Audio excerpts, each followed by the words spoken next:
Hello, and welcome to the last day of the Business Planning Challenge. So today is all about taking everything that you've planned out over the past couple days and then breaking it down into the action steps you're going to take to get it done.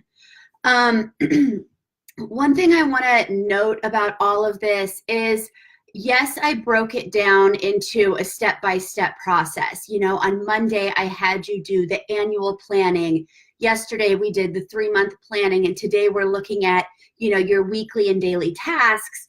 But it isn't always going to just be as straightforward as that. As you start breaking things down into all the steps you need to take to finish it, you may realize that it's going to take a lot longer to finish than you realized. You could realize that it's only going to take you half the time. As you start doing the same things over and over, like every time I launch a product, every time I create a challenge, every time I do anything, I have a set way that I always do it. So I know for the most part how long that's going to take me because I do it the same way every time. So as you start creating things in your business, maybe you already have a bunch of stuff created. It will help if, you create a set way to always be doing these things, to systematize it. I know that sounds crazy boring, but it saves you so much time when you are always doing things the same way every time. So just a little bit there on that to help you out as you start pulling these action steps out. In the email I sent out, I did use, launching a product that you haven't created yet as an example, but the action steps that you need to take to complete that are going to vary person to person depending on where you are. For me to launch a product, the steps are going to be completely different than somebody who's just starting out, because I have my email list set up, I have my tags and automations and all of that. I know it well enough that I can knock it out pretty quick. I don't have to figure out how things are going to piece together. So, if you are newer to it, then you're going to have to look at those basic steps. And, maybe you're going to have a separate project before you can dive into, one of the project examples that I laid out in the email. The point is, to work backwards from those deadlines that you set for yourself on Monday, to break it down over what you need to do over the next couple of months, and then to break that down into the steps that you need to take every single day to make it happen. One of the keys here is to make sure you're giving yourself deadlines. So that way you have, a tangible end date that you have to have it done by. And again, working backwards and setting those dates with that end date in mind is what's going to allow you to see whether that timeline is realistic or not. So if you need to change something, go back and change, your big annual plan. Go back and change your 3-month plan. This is another reason why I said it's always better to schedule in less to start. Keep a running list of all the things that you need to do for a project. Or, what I do is during my time blocks, if I finish working on something, I, start knocking off those little busy work, administrative things that I need to do for my business. So that way, I'm not overscheduling myself. But every time you sit down to work, you want to know exactly what you're going to be working on. Because, let's say you have 3 time blocks a day. If every time you sit down, you waste 5-10 minutes trying to figure out what you need to do, that's 5 to 10 minutes you could have been working on something. So organizing this and looking at everything you need to do and physically scheduling them in will save you that 5 to 10 minutes 3 times a day, 5 days a week. That adds up quick, and it may seem insignificant by itself, but excuse me, those little blocks of time can really make such a big difference. This is even more so, when I was a work-at-home mom and my toddler was home with me all the time, and I had, hour and a half, 2 hours a day to work while he was napping when he napped. If I wasted any of that, I was even more behind than I wanted to be.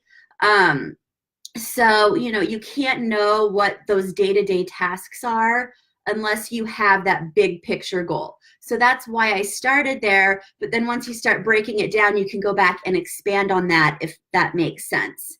Do those of you who have popped in so far have any questions on that? Am I explaining that well enough for you guys? We have silence in the chat box, which is totally cool. What I'm going to do is, oh, I'm cutting out, sorry about that.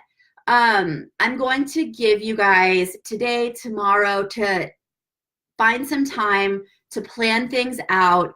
I'm going to do an additional live planning session for you guys 1 o'clock on Friday, just to come to me with any answers or any questions you have that I can answer for you. You have the material. I want to give you some time to work through it and to start planning it out down to the day-to-day things that you need to do.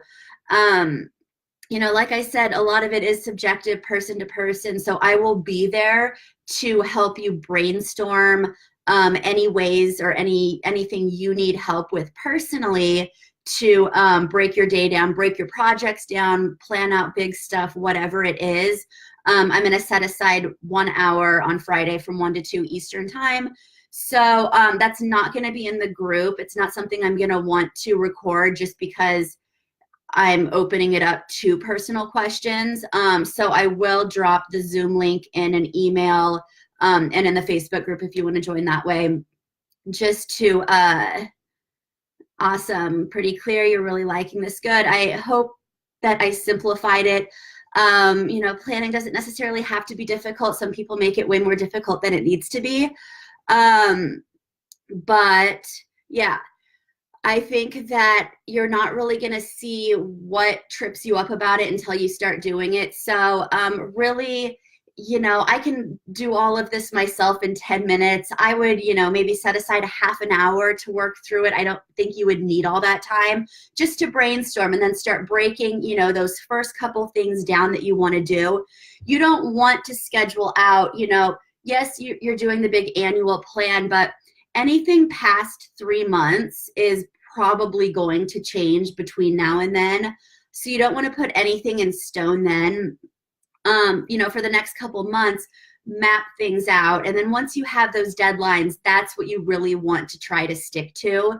But again, life happens, and giving yourself some white space in your calendar and the flexibility to adjust things on the go is crucial, especially if you're juggling, you know, kids, real life, full-time job, whatever it is, with trying to get your business up and going or trying to take it to the next level, then yeah, stuff's going to happen.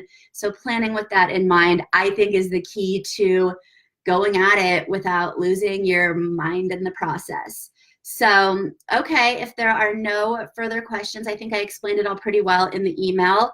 I will, yeah, send the link out. You guys can join me on Friday with any questions you have. If you can't make that live call, then shoot me an email, drop it in the Facebook group. I'm happy to help. And don't forget about the giveaway. If you want to win a seat in my boot camp that goes live on Monday, snap some pictures of whatever you've done when you've finished planning. Get it to me by the end of the day Friday. I'll draw that probably Saturday morning and shoot out an email with the winner of that. All right, you guys have a fantastic afternoon. I will see you all later. All right.